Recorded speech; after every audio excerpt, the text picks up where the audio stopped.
Buenas tardes a todos y muchas gracias por acompañarnos en esta presentación de la memoria de los 50 años de Fomento Cultural Citibanamex.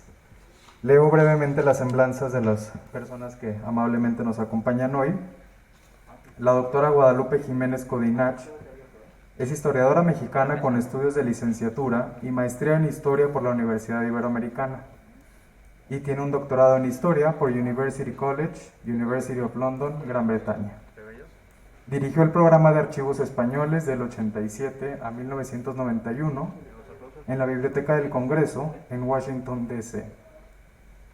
Desde 1992 es asesora de Fomento Cultural Citibanamex, institución donde ha sido curadora de exposiciones históricas, entre ellas México, su tiempo de nacer, 1750-1821, México, los proyectos de una nación, 1821-1888, y América, tierra de jinetes, esta última que se presentó en México y en Chile.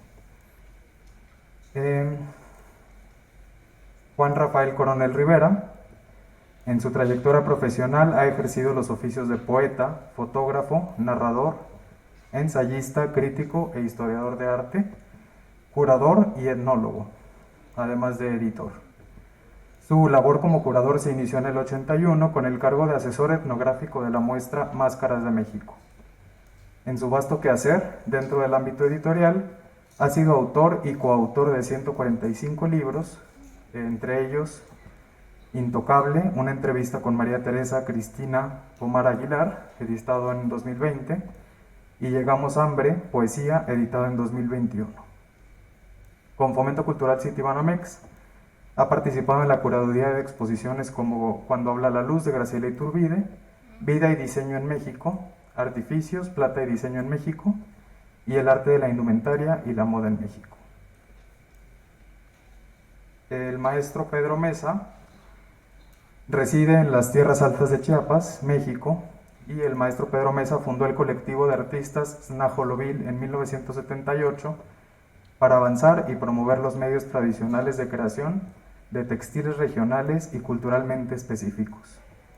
Snajolovil, que significa Casa del Tejedor en Tzotzil, tiene alrededor de 800 tejedoras de 20 comunidades y ha sido galardonada con el Premio Nacional de Ciencia, Arte y Tradición de 1986, el Premio UNESCO de Artesanías de América Latina y el Caribe en 2002, el Premio Estatal de Chiapas al Trabajo Voluntario en 2008, entre muchos otros reconocimientos. En 1998, con apoyo de Fomento Cultural, Pedro Mesa emprendió un proyecto para recuperar diseños textiles tallados en dinteles ancestrales, estelas y esculturas de Yaxchilán, municipio de Ocosingo, en el estado de Chiapas. Y nuestra directora, Cándida Fernández de Calderón, es historiadora por la Universidad Iberoamericana, incidió primeramente en el campo de la investigación histórica, con seminarios de maestría con el doctor Edmundo Borman y el maestro Eduardo Blanquel. Como docente y promotora de nuestra cultura, coordinó e impartió numerosas conferencias para el programa Historia Viva de la Universidad Iberoamericana. A partir de 1992 fue nombrada directora general de Fomento Cultural Citibanamex y ha consolidado sus facetas como investigadora, curadora, coordinadora editorial, promotora de arte y la cultura, rescatando y difundiendo el patrimonio mexicano dentro y fuera del país. En su haber se encuentra la coordinación general y el proyecto museográfico de más de 150 exposiciones a nivel mundial. Y como autora, publicaciones como Grandes Maestros del Arte Popular Mexicano, Grandes Maestros del Arte Popular de Iberoamérica, y además ha coordinado editorialmente más de 100 publicaciones, entre libros, catálogos, folletos editados por Fomento Cultural Citibanamex. En 2013 tuvo el premio Covarrubias por la planeación y ejecución del proyecto cultural integral del Centro de Textiles del Mundo Maya, y en 2014 reconocida por la Universidad Anáhuac con la medalla Anáhuac en Lenguas y Gestión, además de la condecoración de la Real Orden de Alfonso X el Sabio, que concede el Estado español, entre muchos otros reconocimientos. Muchas gracias a todos y dejamos a nuestros participantes presentar la memoria. Gracias.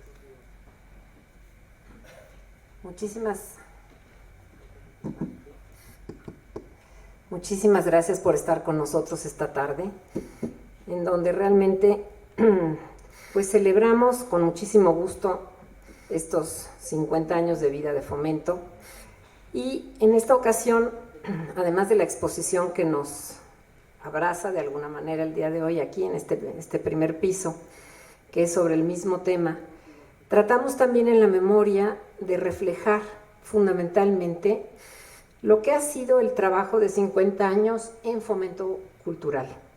Un trabajo voy a decirlo muy rápido, porque mis amigos de la mesa lo dirán mejor que yo, pero un trabajo que hemos tratado de hacer con la cabeza, porque sí hemos tenido un programa, un plan, una estrategia y una causa.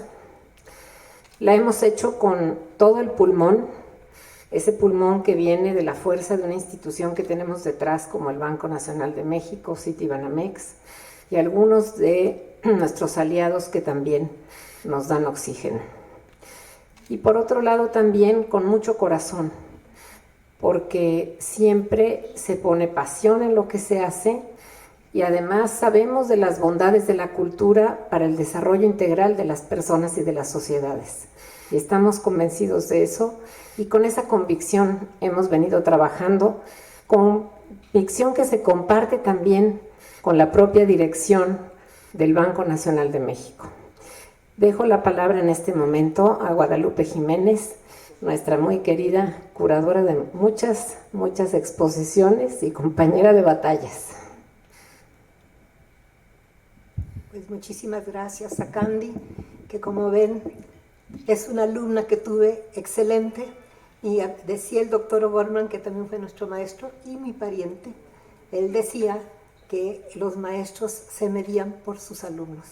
Bueno, el doctor O'Gorman tuvo una alumna excelente en Candy. Quiero decirles que yo llegué a Fomento en el año 92, el mismo año que llegó Candy a ser dirigente de Fomento. Así que, bueno, llegué no solamente con una amiga, sino que una exalumna, y ustedes saben que los maestros queremos mucho a los alumnos, son como nuestros hijos. Desde ese momento, mi primera experiencia fue una exposición que recordaba los 450 años de la fundación de San Miguel el Grande. Se hizo en el Palacio de la Canal, fue muy hermosa, fue sobre San Miguel Arcángel, y se consiguieron piezas muy especiales. Entre ellas una pieza que nunca se había mostrado, que la guarda la parroquia de San Miguel, que es una capa bordada en oro que solo tiene figuras del arcángel y que ganó el primer premio en la exposición de París de 1901. Pues nos la prestó la parroquia, ¿te acuerdas, Candy? Y esa fue cuando terminamos esa exposición, fue la primera. Después el tiempo me llevó a ser curadora. Yo no sabía ni qué significaba la palabra curadora, pero bueno, tuve que aprender. Y vinieron una serie de temas históricos. Candy, como yo, fuimos educadas así. Sabemos que la vocación del historiador es la búsqueda continua de la verdad. Como somos limitadas, como no somos perfectas, pues alcanzamos algo de esa verdad, pero es nuestro trabajo lograrla, buscarla y ser honestas, ser objetivas, no meter nuestros propios intereses, nuestras propias convicciones de algún tipo o ideologías. No, eso no es nuestro trabajo. Tenemos que tratar de rescatar esos hechos históricos. Si existen, queramos no nosotros, lo queramos o no, ahí están. Bueno, desde que trabajé al principio con Candy, con Alberto Sarmiento, que también fue mi alumno en la Ibero, yo me acuerdo que decidimos que la investigación que íbamos a proyectar en nuestra obra sería lo último conocido hasta ese momento. Queríamos avanzar la disciplina de la historia y contarles a la gente, pero de una manera accesible al público. Nunca quisimos escribir solo para nuestros colegas, solo para el mundo académico, sino hacer extensivo ese conocimiento de nuestros colegas y lo más avanzado de ese momento para todo el público. Así es como nació México, su tiempo en nacer. 2750, 1821. ¿Por qué 1750? Es que la historia no se da así como si fuera de improviso. Siempre hay como todo un río subterráneo que la va a hacer posible que en un momento va a surgir el hecho histórico del que estamos tratando. Y ese fue el caso de nuestra guerra de independencia. Hay toda una serie de agravios que se han ido acumulando desde 1750 que van a aflorar en el año 8, básicamente. Precisamente ese año 8, que fue muy desconocido, no muy tomado en cuenta por la historiografía de la época de la independencia en todos nuestros pueblos, ha sido revalorado en la última parte del siglo XX y principios del siglo XXI. Y en ese sentido, sí, Fomento estaba al tanto. Cuando se llegó el año 2008, Candy se acordará que hicimos un curso que tuvo mucho éxito desde el mes de junio de 2008 hasta noviembre. Tuvimos la ventaja de tener grandes maestros del mundo en ese momento sobre el tema. Vino Sir John Eliot, vinieron los mejores especialistas en guerrilla que tenía en ese momento Francia. Estoy hablando de guerrilla del año 1808, no se asusten, eran los guerrilleros del año 8. La palabra guerrilla aparece por primera vez en el periódico The Times de Londres, y allí explican, en español dice guerrilla y luego entre paréntesis dice Little War, es decir, era un tipo de guerra que ellos no conocían y que era de civiles que atacaban en un momento dado al ejército y luego se replegaban. Una táctica que tuvo mucho éxito, pero que se inicia ya mundialmente con ese nombre en el año 8. Tuvimos excelentes profesores, que algunos ya nos han dejado, pero de todos los temas vinieron y lo hicimos con el Departamento de Historia de la Ibero. Bueno, les digo eso porque no hemos dejado las efemérides. También cuando se dio, si ustedes se acordarán, en 1519, la llegada a lo que hoy es Veracruz, o la zona donde después se fundó Veracruz, de Hernán Cortés, hicimos un curso de 1519 hasta el año 1520 para entender cómo fue esa llegada. Y tuvimos 5 especialistas, pues los mejores que pudimos conseguir, para que nos explicaran ese momento, tanto en el mundo prehispánico como la llegada de este grupo, quiénes eran, qué fue lo que encontraron, y tuvimos a 5 especialistas. Después, en cada uno de todos estos temas, y ahora con mayor razón, y ustedes lo verán pronto, es un esfuerzo muy especial, que yo de veras le digo a Candy que me pasa lo que a Bernal Díaz del Castillo, que cuando veo sus proyectos le digo, oye Candy, voy a tener que decir lo que Bernal, ¿qué es esto? Cosas de impresionantes. ¿Quién ha tenido estas ideas? Pues sí, van a tener ustedes, pues ya lo están viendo quizá, unas conferencias que son 41 y que luego van a aparecer en 2 volúmenes. De todos los especialistas que se pudo conseguir, porque hay un gran vacío en nuestra historia, se los digo como historiadora después de 45 años de trabajo de archivo, es el virreinato. El virreinato, por razones en el siglo XIX que tuvieron que ver con la independencia. Todo país que se acaba de independizar trata de borrar el pasado y crearse una nueva historia, y entonces hay un rechazo a lo que fue su pasado inmediato. Y después va a venir con mayor fuerza después de la Revolución. Ustedes recordarán que después de la Revolución nuestra historia como que ese periodo lo rechazó. Se le dio mucha importancia, y qué bueno, a nuestros países, a nuestros pueblos indígenas. Claro, se le dio importancia a la indígena histórica, no tanto al real, porque no se le atendió como se debía haberle atendido, y aún hoy no se le atiende. Lo importante es que se quedó el virreinato, ni siquiera virreinato se le llamaba colonia. Candy se acordará cómo luchamos Juana Gutiérrez Haces y yo por quitar ese nombre de la historia, porque no fuimos colonia. Y nosotros historiadores lo sabemos por los documentos que trabajamos, archivos que conocemos y que trabajamos continuamente.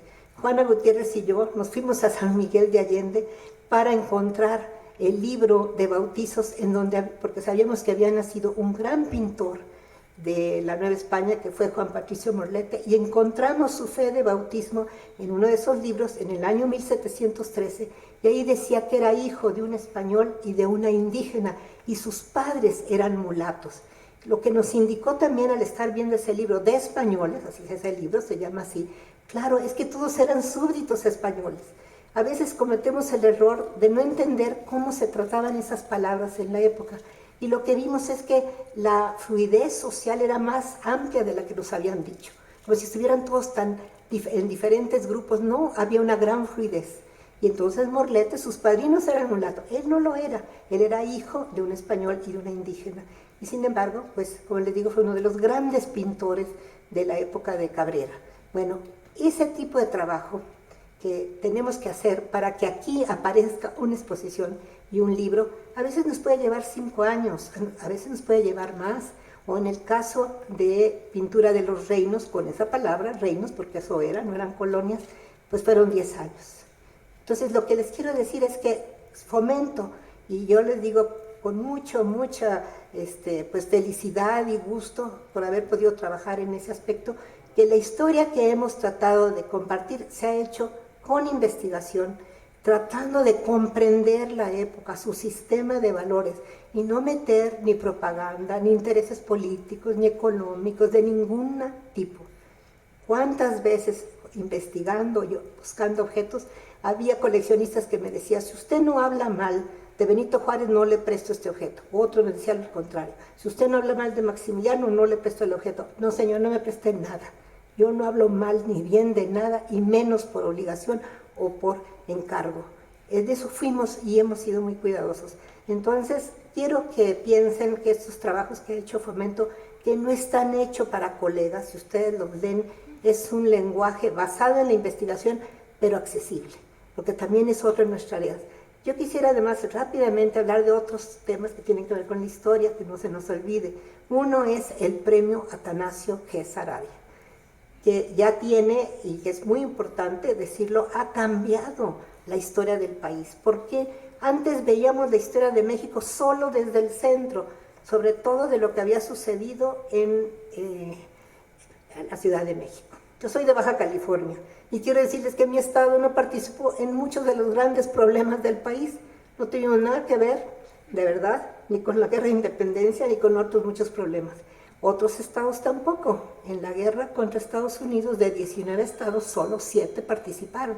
Entonces, el hecho de nosotros podemos recrear qué pasó en cada uno de los actuales 31 estados del país, nos está dando una historia más rica, más plural, más abierta, más comprensiva y más auténtica. Y a eso se lo debemos a un premio que se estableció desde 1984. Entonces, también eso ha sido una aportación de Banamex, del banco, y a través de Fomento y de los parientes de la fundación, de la propia familia de don Atanasio. Eso también ha ayudado a la historia de este país. Y por último, los servicios educativos. No se hace nada aquí que no se piense en los niños, en las nuevas generaciones. Tenemos publicaciones para los niños que se les regala cuando vienen, talleres para que ellos se hagan parte, entiendan la exposición y a veces creen algo semejante inspirado en la exposición.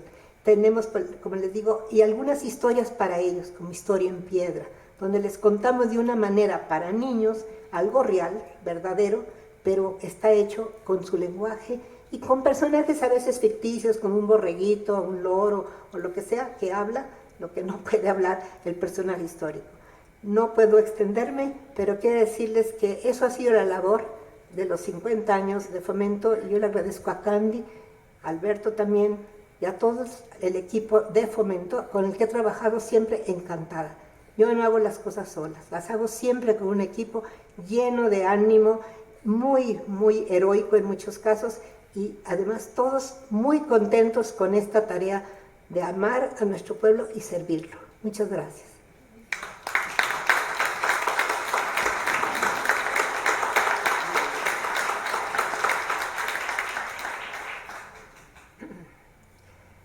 Ahora le pediremos una primera intervención también a Pedro Mesa, que nos hablará fundamentalmente, creo que del tema que le queda más cerca de su actividad y de su corazón, que es el arte popular.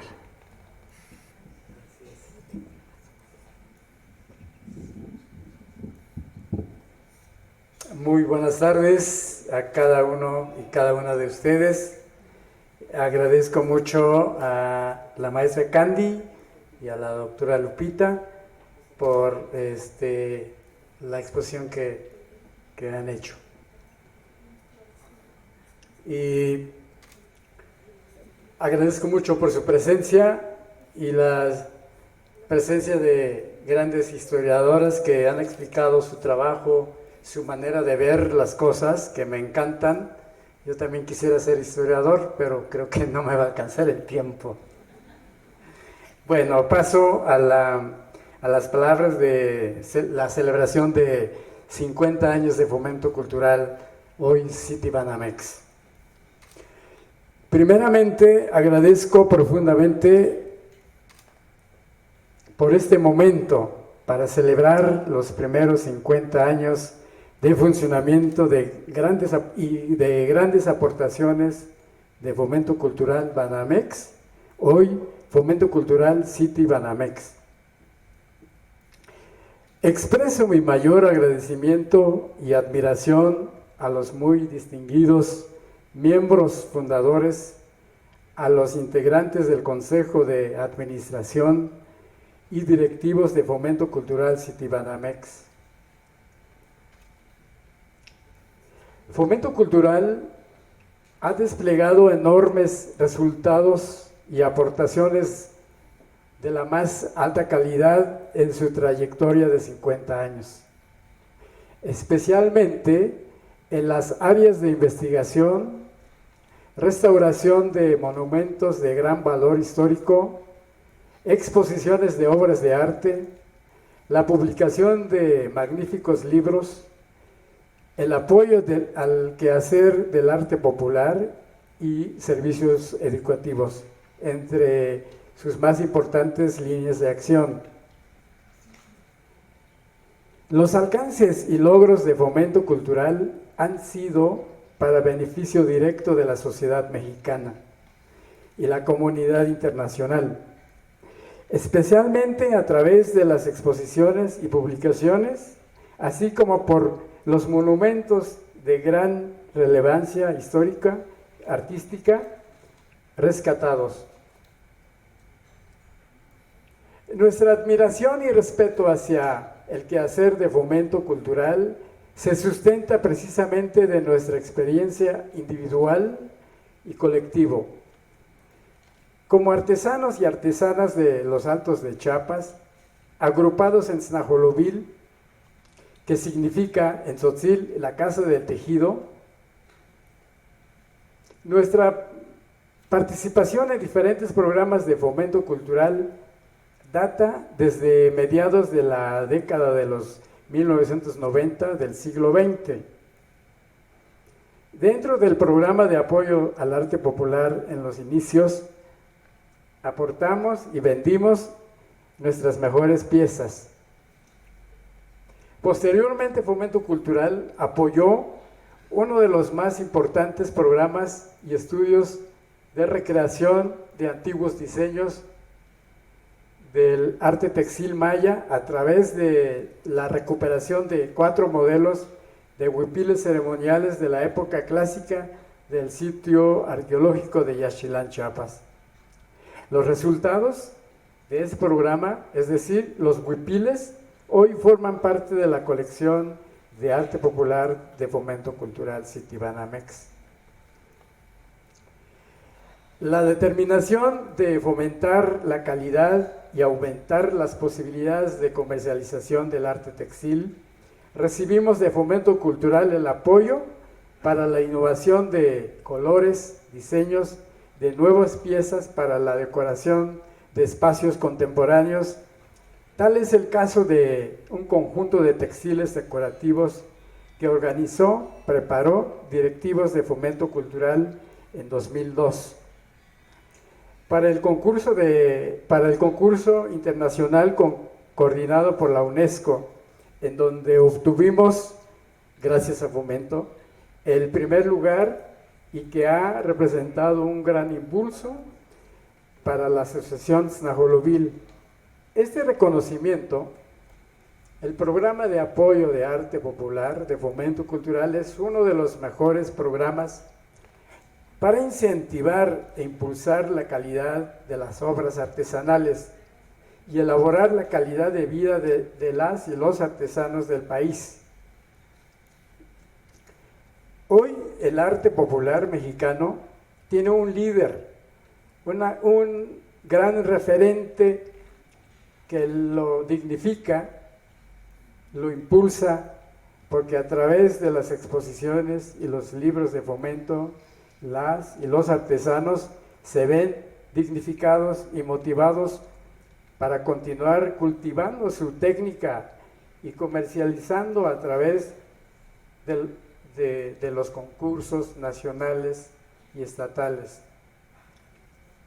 en donde también apoya e incentiva fomento cultural, ¿sí? Apoya los grandes concursos nacionales. Desde mi humilde punto de vista, la fortaleza de fomento cultural Citibanamex radica precisamente en su calidad, sus líneas de acción y el espíritu noble, generoso y de filantropía de sus integrantes. Sus logros científicos, sus majestuosas exposiciones y publicaciones sobre el arte y la cultura enriquece la vida de las familias mexicanas. Anima e impulsa a una gran parte de los habitantes del país para seguir adelante, sobreponiendo ante las nuevas adversidades que atraviesa de vez en vez el país, ante el peligro ocasionados por fenómenos naturales, afectaciones por nuevas enfermedades. Fomento Cultural Citibanamex sigue ahí, un gran centro de iluminación, de vida y el quehacer artístico. Gracias a Fomento Cultural Citibanamex, hoy en San Cristóbal de las Casas tenemos un centro de textiles del mundo maya, en un edificio monumental restaurado por Fomento Cultural Citibanamex y Fomento Social Citibanamex, en donde en este centro diariamente acuden nuevas generaciones de artesanas y artesanos para capacitarse con técnicas tradicionales del tejido bordado de cada localidad. La comunidad local, nacional e internacional lo reconocen con admiración y respeto. Sin el apoyo de los fomentos cultural y social Citibanamex, estaríamos literalmente a la deriva.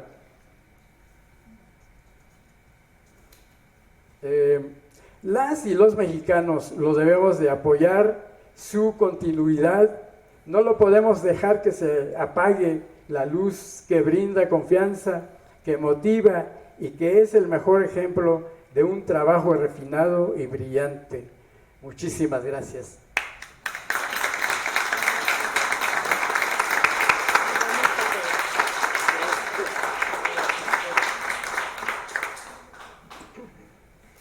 Ahora escucharemos la primera intervención de Juan Coronel.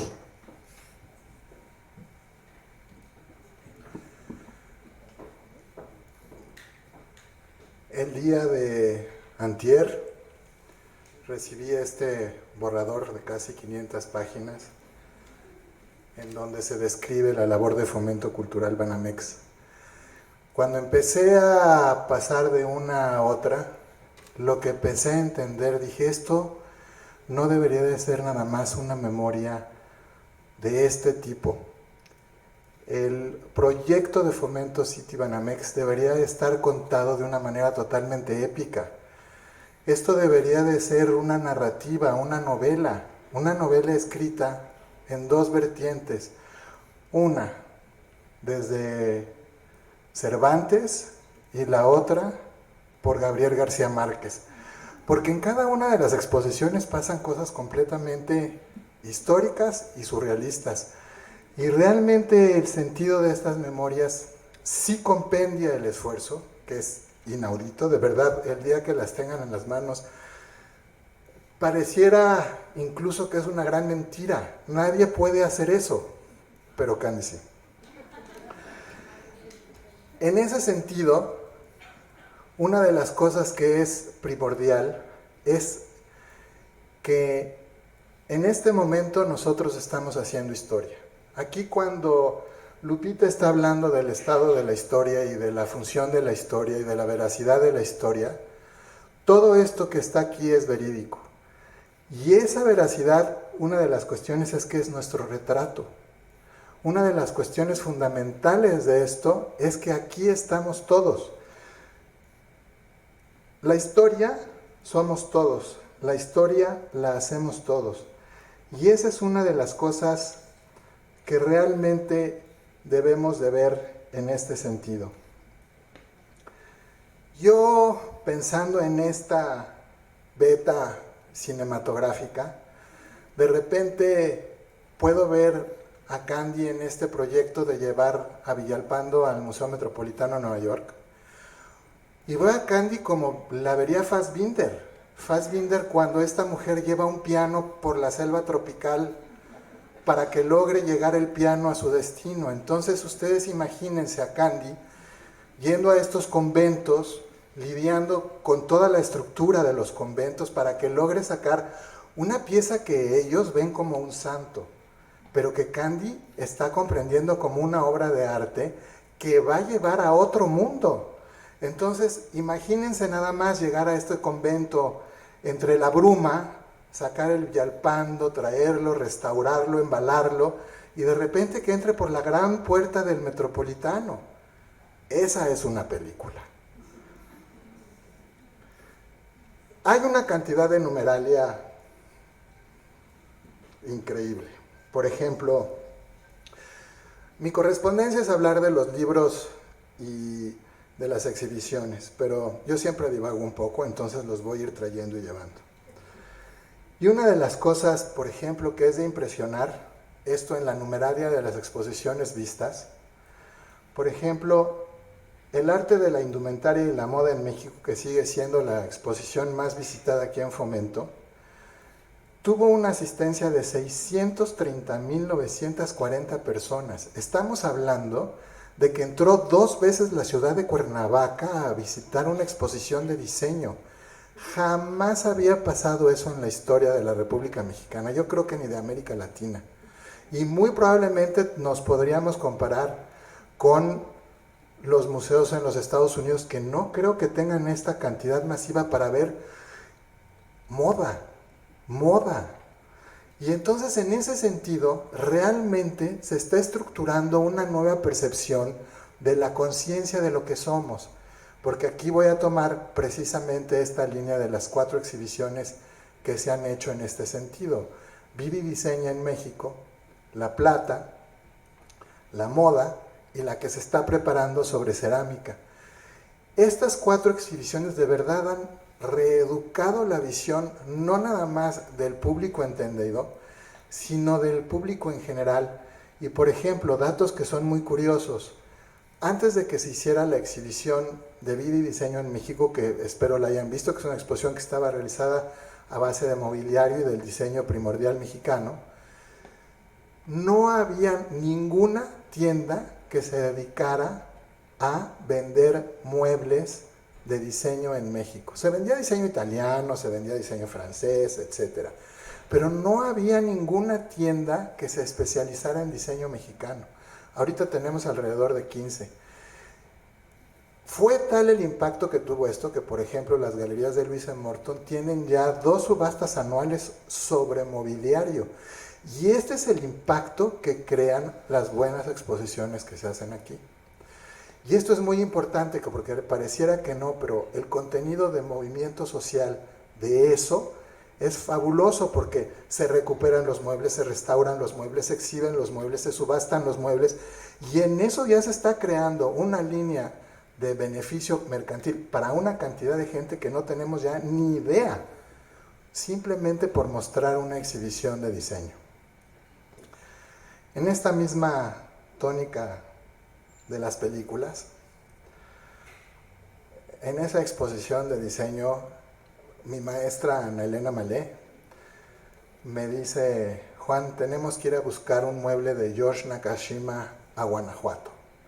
Buscar un mueble de George Nakashima es un diseñador japonés avecinado primero en Los Ángeles, luego en Nueva York. Sus muebles oscilan entre los 250, 300 mil dólares un ajuar, un hito en la historia del diseño estadounidense. Me dice, ya está en Guanajuato. Y yo, pero ¿cómo puede haber un mueble de George Nakashima en Guanajuato? Y no nada más eso, en un convento.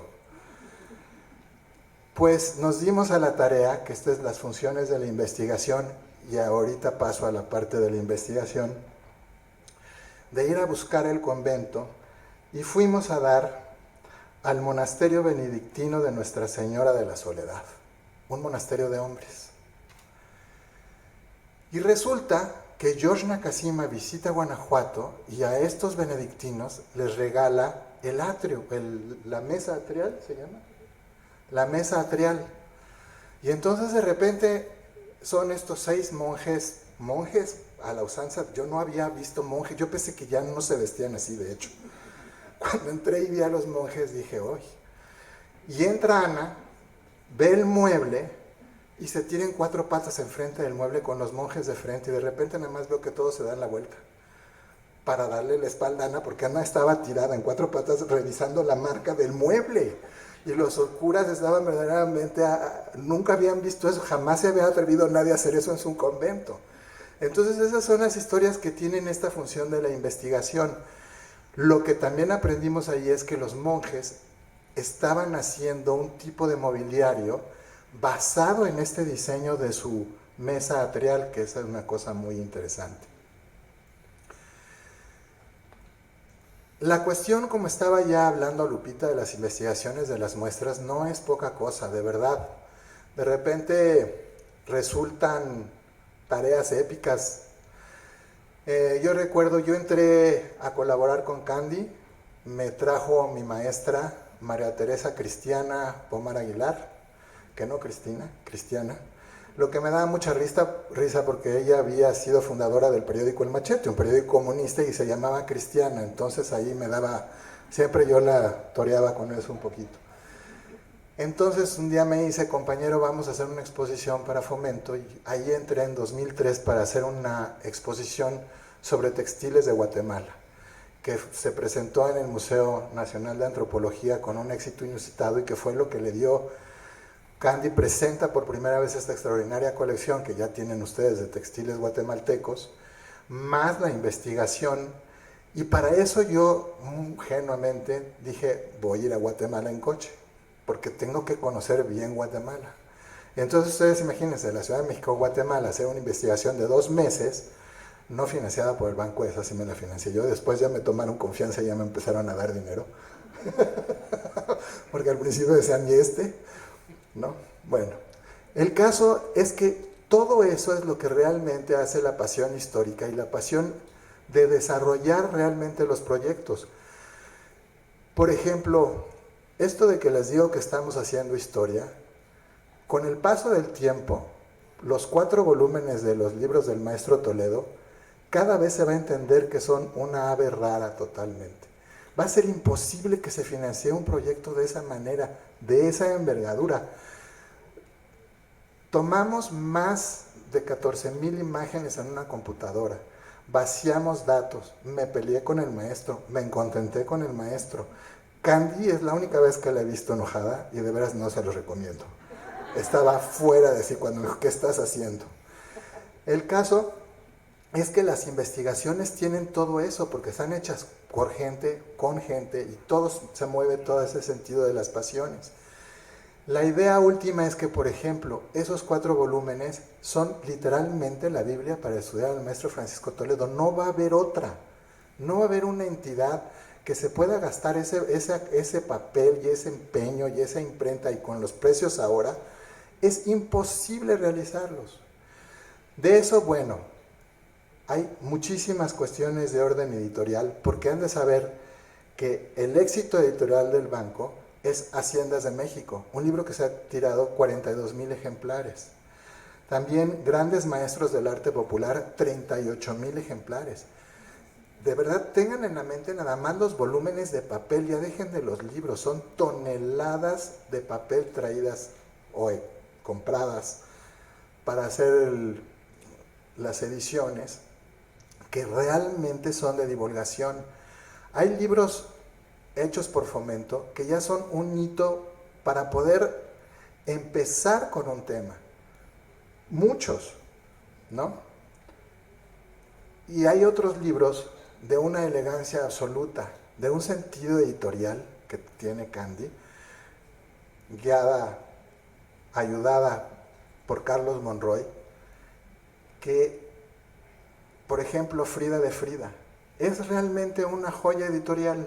La abren, la seda de afuera, la caja, la impresión, porque aquí hay otra cosa que es realmente impresionante. Candy es una editora en el sentido claro de la palabra. Ella va a ver la preprensa. Esto significa que se va a meter a donde están las máquinas, la primera salida de la hoja. Generalmente todo es un desastre, entonces tienen que ajustar las máquinas, tiene que salir otra vez. Y muchas veces eso se tiene que ir de un día a otro a España. Yo de repente le pregunto, Candy, ¿cómo puedes estar un día aquí, otro allá? Digo, simplemente no hay una respuesta a eso más que la pasión por su trabajo. Después de la preprensa se pone a buscar las telas, los diseñadores, revisa cada página. Las 4 volúmenes de Toledo vio imagen por imagen conmigo. Yo decía, de verdad, esto es gusto de tener un libro. Y con el maestro. Entonces, de verdad, las historias atrás de esto, se podría hacer, podríamos contratar a otro autor, un mexicano, para que hiciera la historia de los libros de Toledo y las idas a Oaxaca. Porque además el maestro Toledo tiene una cosa muy interesante. Alguna vez llego con él, me siento y me dice que comió en el restaurante tal. Me quedo helado. Digo, me está observando. No volví a salir de mi cuarto. Le hablé a Candy y le dije, no. El caso. Lo que quiero es que comprendan que verdaderamente este esfuerzo sí es para una novela, para una gran película. Y lo que es más interesante, esto nosotros lo estamos haciendo ahorita. Esta es nuestra gran película. Y felicito mucho a Candy.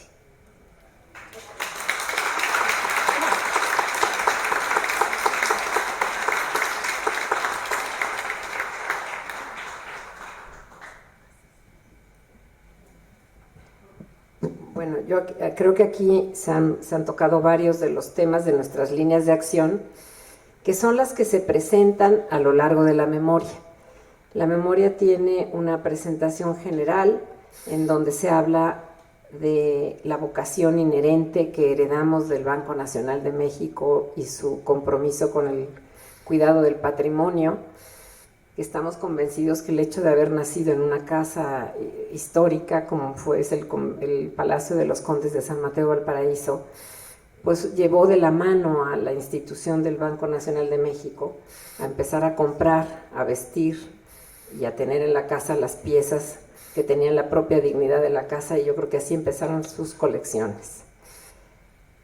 Y con este mismo sentido y compromiso realmente se transmite, y es lo que hace que hace 50 años se institucionalice esta vocación y esta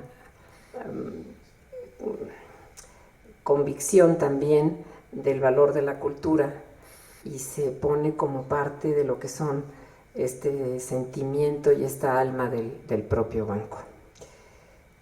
Lupe tiene todavía algunos apuntes sobre algunos libros y tiene también su experiencia en las exposiciones de arte, de historia básicamente, que ella es el tema de las exposiciones que hemos desarrollado con ella, y que han sido exposiciones, como ella decía, referentes de los últimos avances de la historiografía, de los últimos avances de los últimos 30 años, que se plasman de una manera de difusión, y que además con Lupe tuvimos el gusto de hacerlo de una manera con ambientaciones para que las personas tuvieran más facilidad para poderlo entender. Y después ya nada más yo les pediría a nuestros compañeros de mesa un último comentario breve, en una definición de lo que ellos consideran que tal vez sea lo más trascendente de este quehacer de 50 años.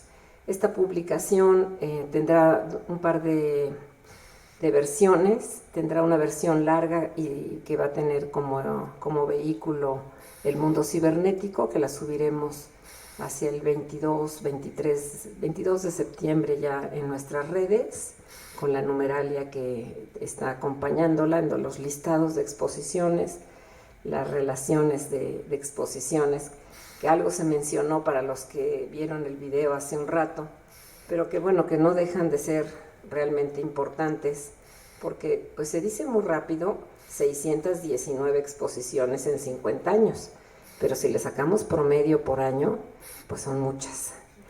Y básicamente tenemos visitantes registrados solamente del año 92 a la fecha, y alcanzamos 49 millones, que también pues en 30 años no está tan mal, si sacamos ese promedio también anual.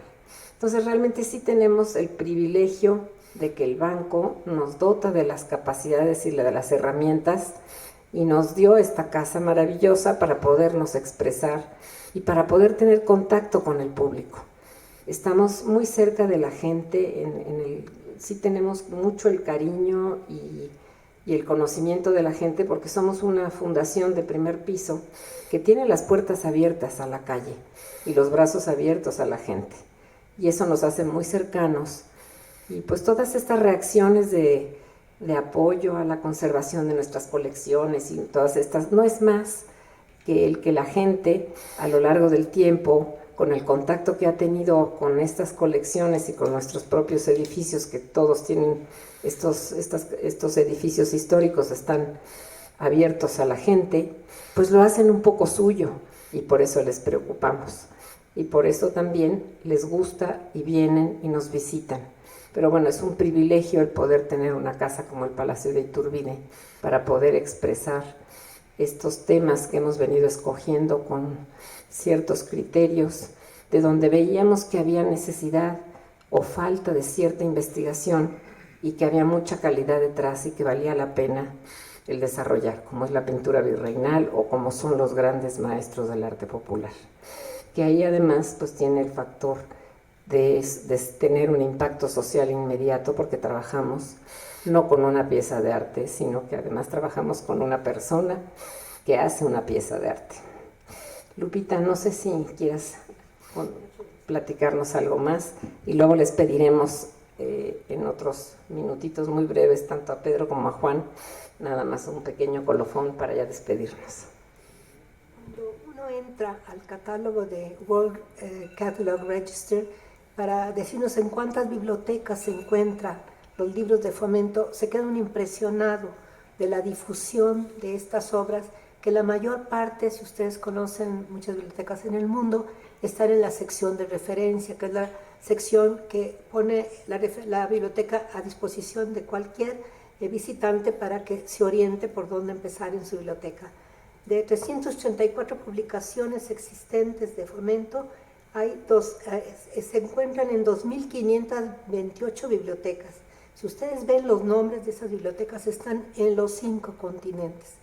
Están en las universidades, están en las bibliotecas más importantes, en la British Library, en la Newberry Library, en Berkeley, están por supuesto en Madrid, en Moscú, en Australia, están los libros de fomento. Y cuando uno se lee, por ejemplo, el Handbook of Latin American Studies que publica la Biblioteca del Congreso y a veces otras instituciones como Berkeley o Harvard, verán los comentarios sobre los libros de fomento. Da mucha alegría ver que son considerados libros importantes recomendados para que la gente pueda entender este mundo hispánico. Por ejemplo, para que se den una idea de estos números, los grandes maestros del arte popular mexicano, que ustedes se acordarán de él, en 1998, que fue publicado por primera vez, está en 229 bibliotecas. Los grandes maestros de arte popular mexicano, el mismo, en su sección de 2019, están no solamente en español, sino también en alemán, en 56 bibliotecas. Pintado en México, 1700-1990, Pinchit Mexisi, está en 6 ediciones en 2007, en inglés en 286 bibliotecas. Por ejemplo, Pintura de los Reinos, Identidades Compartidas en el Mundo Hispánico, publicado por 2008 a 2009. Hay 4 ediciones en 62 bibliotecas. Cuando uno ve los nombres de esas bibliotecas, prácticamente está en todo el mundo. Yo trabajé 7 años en la Biblioteca del Congreso en Washington y ahí llegaban los libros de fomento. Y siempre eran libros tomados en cuenta, si ustedes pueden ver los comentarios, como algo muy importante para difundir el mundo hispánico. Y vaya que es necesario este tipo de libros en otros países. Como persona que trabajó tantos años en la Biblioteca del Congreso, yo me di cuenta que era necesario darle su lugar a nuestra cultura hispánica, porque no es tan apreciada como quisiéramos, tampoco nuestro idioma. Cuando yo llegué no había acentos y no había ñes en la Biblioteca del Congreso para el español. Había acentos para muchos otros idiomas, polacos, húngaros, lo que ustedes quieran, pero no para el español. No lo consideraban suficientemente importante para ponerle acentos y ñes. Hizo toda una campaña hasta que lo pusieron. Pero bueno, ahí se da uno cuenta que era necesario que esta presencia empezara a verse como lo que es, de lo que tenemos que estar muy orgullosos, una gran cultura. México, su tiempo de nacer, el libro que es de 1700 a 1821, está en la edición de 1997 en 58 bibliotecas. Además de este tema se hicieron 3 videos y aparecen en YouTube, si ustedes quieren, pueden ver hay 3.023 mensajes en YouTube sobre México, su tiempo de nacer, y además fue visto por 14.154 personas. México, los proyectos de una nación, de 1821 a 1888, el que sigue en época sobre la historia de México, las ediciones de 2001, está en 52 bibliotecas, está en español y en francés. Construyendo Patrias, Iberoamérica, reflexiones, 2 volúmenes de 2011, está en español y en inglés en 49 bibliotecas. Esta obra ganó 3 premios, uno del Ministerio de Cultura, otro del premio Antonio García Cubas de Lina y otro el premio Quórum.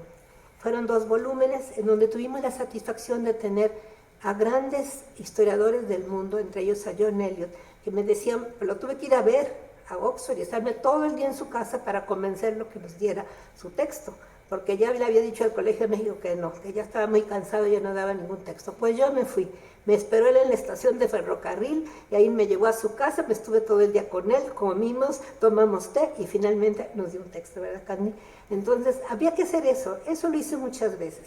Fui a ver a mi profesor John Lynch, que fue mi director de tesis en Inglaterra, y casi me le hinco para que nos hiciera un texto para Construyendo Patrias. Es uno de los textos más hermosos de ese libro. Él es el gran biógrafo de San Martín y de Bolívar, considerado las mejores biografías de estos 2 emancipadores. Pues nos hizo un texto precioso porque es una comparación de lo que es el individualismo de cada uno de estos personajes y su efecto en la guerra de independencia de estos países. Es uno de sus últimos textos antes de su muerte. Y así hemos tenido pues la oportunidad de tener esto. Yo quisiera decirles que en las exposiciones de historia, eso Candy me aguantó, porque yo le dije, a mí no me gustan las exposiciones, la historia no se expone. Yo no soy Tiffany para andar poniendo en una vitrina de 40 centímetros por 40 centímetros un objeto, no nos dice nada. Necesito ambientar lo que pasó. Y entonces en la de 1997 hicimos 3 ambientaciones, 3 conspiraciones importantes, serias, alguna no la conocían. Una de 1785, una conspiración que es muy interesante, de 3 nobles de la Nueva España que vivían en la Ciudad de México, que en 1783 fueron obligados a conseguir un préstamo de 1 millón de pesos que la Nueva España tenía que entregarle a la corona española porque los Estados Unidos recién independizados habían recibido armas, habían recibido barcos, apoyos, voluntarios, muchos de la Nueva España, otros de Cuba, para ayudarlos en su guerra de revolución contra Inglaterra, pero nunca pagaron lo que debían y alguien tenía que pagar. Entonces, en la Biblioteca del Congreso encontré una carta en donde le pedían a Bernardo de Gálvez, entonces gobernador de Luisiana, los recién nacidos de Estados Unidos, que como no tenían dinero, si podían pagar su deuda en harina. Entonces les dieron el permiso de no pagar su dinero y pagar harina, pagar con harina. Tronaron todo el comercio de Puebla con La Habana, que era de harina. La tronaron, así que imagínense los poblanos cómo se quedaron.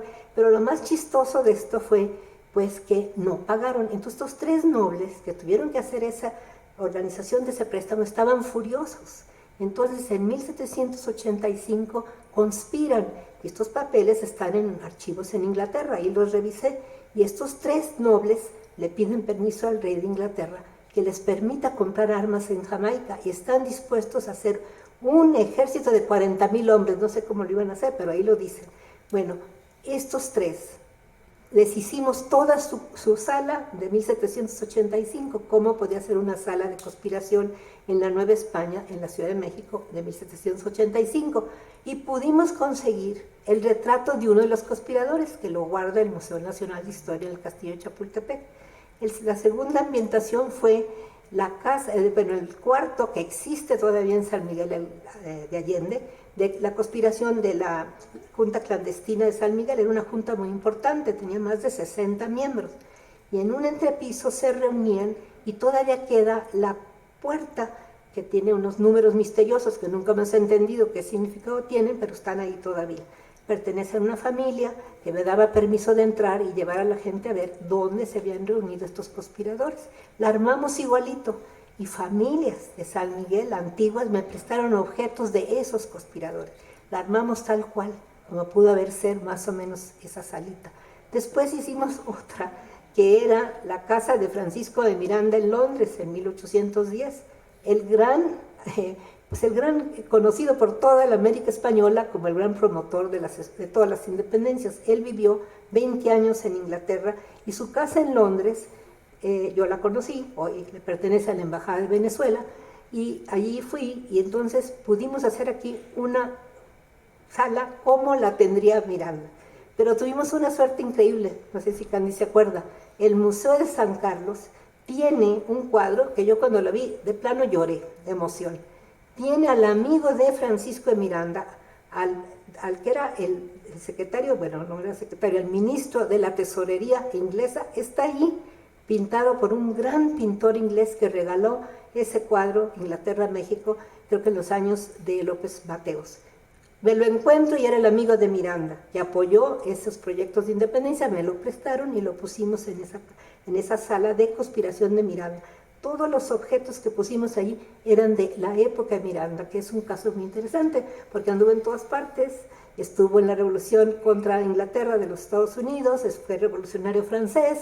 Si ustedes van hoy a París, fíjense allí en el Arco de Triunfo y verán Francisco de Miranda en una de las partes, porque fue un girondino. Fue muy amigo de Catalina II de Rusia, entonces le pusimos todo lo que tenía que ver con él. Un cuenco de chocolate ruso, del mercado Nueva España, Rusia. Quisimos ambientarles cómo podía vivir esos conspiradores. Créanme que cuando uno es historiador y le explica al público esto, no se le va a olvidar. No se trata de fechas, se trata de que sientan el espacio y el tiempo en que eso sucedió. Pues eso lo hicimos también con México, los proyectos de una nación. Y tenemos muchas historias que nos pasaron, unas medio chistosas.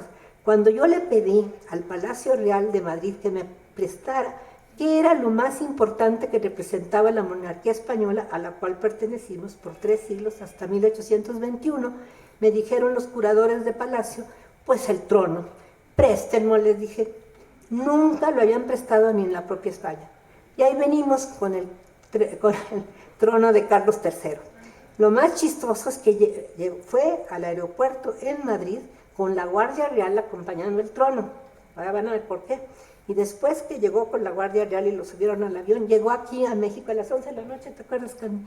Aquí, en un camión de mudanzas, pusieron el trono.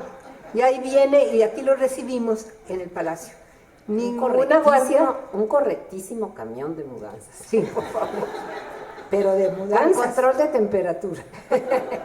Sí, pues la vamos colocando. Uy, la señorita o no sé qué, curadora que llegó después de años, casi me asesina. ¿usted cómo se trajo ese trono? No lo prestamos ni dentro de España. Le dije, yo no sé, yo lo pedí, me lo prestaron y aquí está. Está representando algo importante. Es la monarquía española porque el rey de España no se siente en el trono, siempre está parado al lado del trono, porque es tan importante esa representación del trono que no se siente el rey. Y cada rey tiene su propio trono, le ponen en su cara, su busto en la parte de atrás. Bueno, Yo voy aquí a acotar una cosa, pero después pusimos en la siguiente exposición la silla presidencial de Benito Juárez, Sí, es cierto. y era más ostentosa que el trono. ah, no, sí. El De trono la es muy República sencillo. restaurada. Tiene toda la razón. También pedimos la silla de Juárez, se la pusimos, claro que sí. Bueno, miren, si yo le contara todas las anécdotas, andar todo lo que hacíamos, cuando una vez fuimos, Candy y yo, a Polanco a buscar unas telas, ¿te acuerdas? Para una de las ambientaciones, yo creo que nos querían sacar para mandarnos al manicomio. Nos oían, esta tela es para Maximiliano, no, esta es la de Juárez, no, esta es la de Lucas Alamán. Las pobres señoritas han de haber dicho, dos locas se metieron a la tienda. Y así, bueno, sí, tenemos un montón de anécdotas, ¿no, Candy? Bueno, yo no cuento todas porque alguna Manuel manera... quería anécdotas, ya las está ahorita conociendo algunas de ellas.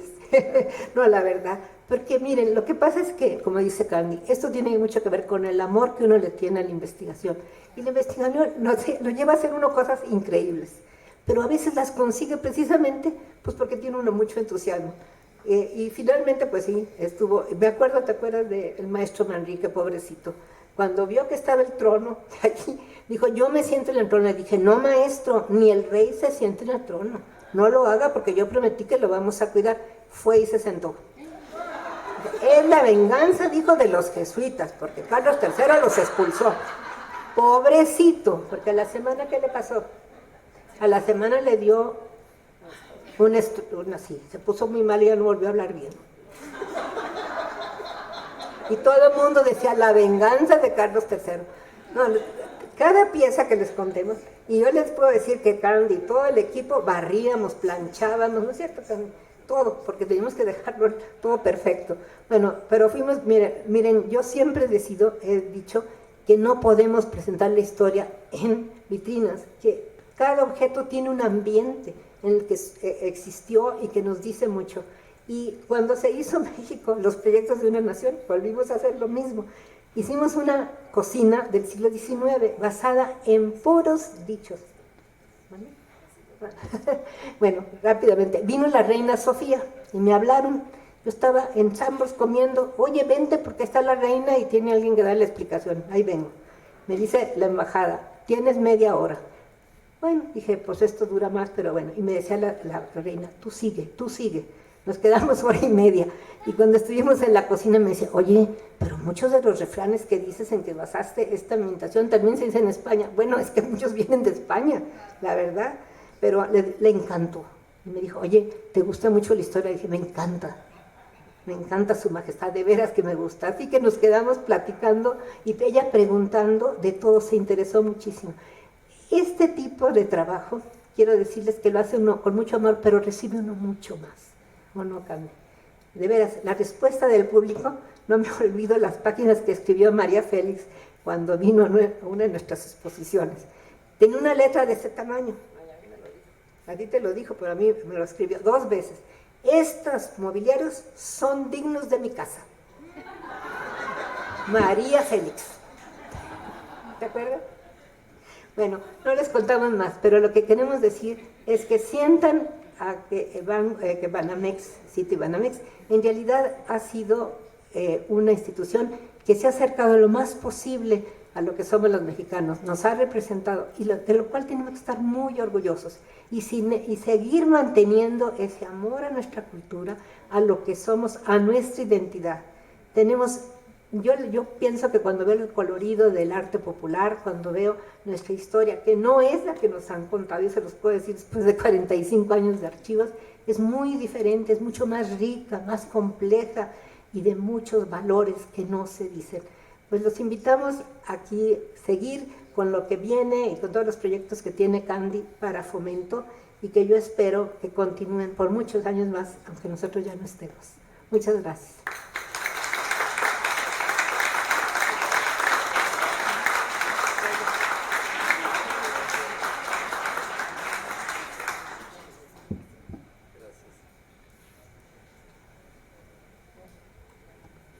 Muchas gracias, Lupita. Es valioso lo que nos ha compartido, muy emocionantes. Pues yo nada más terminaría diciendo que qué admirable es el grupo de banqueros y su iniciativa de instituir a Fomento Cultural hoy Citibanamex para el desarrollo del arte y la cultura de México y para los mexicanos. Eso pues nos da mucho orgullo, hay que seguirlo respaldando como mexicanos porque lo necesitamos, como yo he dicho hace un rato. Muchas veces tenemos conflictos internos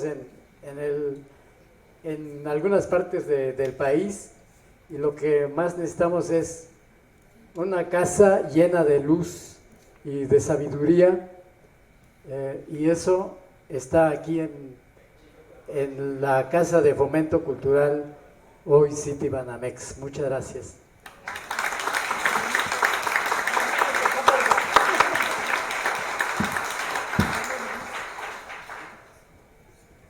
Bueno, yo quiero cerrar con dos visiones. Una, primero, Candy ha instituido un estilo editorial, pero una de las cosas más importantes, ha instituido un sentido museográfico. Algo que pocos saben es que cada una de estas exhibiciones, ella la monta personalmente, acompañada por Leti Gámez. Y ha sido, y por Rocío, sí, por Rocío, por las dos, sí. Y ha sido realmente una labor inaudita de lograr poner y reinterpretar las piezas para que siempre vayan teniendo una lectura. Una de las cuestiones también anecdóticas de eso es que cuando se puso plata y diseño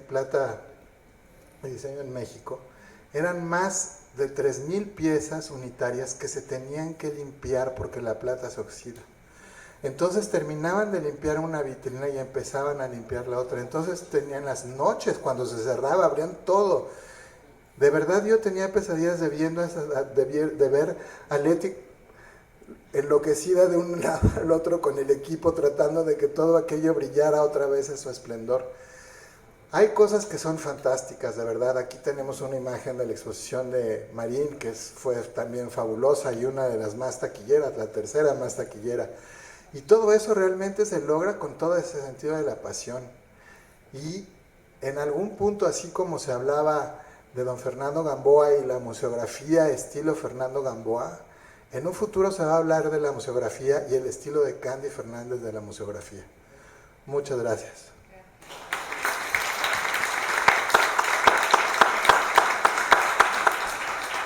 Bueno, pues muchísimas gracias por su atención y recibirán un mensaje de cuando ya estén estas memorias y se las haremos llegar por correo para que cibernéticamente se acerquen a esta, digamos que, trabajo continuo ininterrumpido de 50 años. Muchísimas gracias.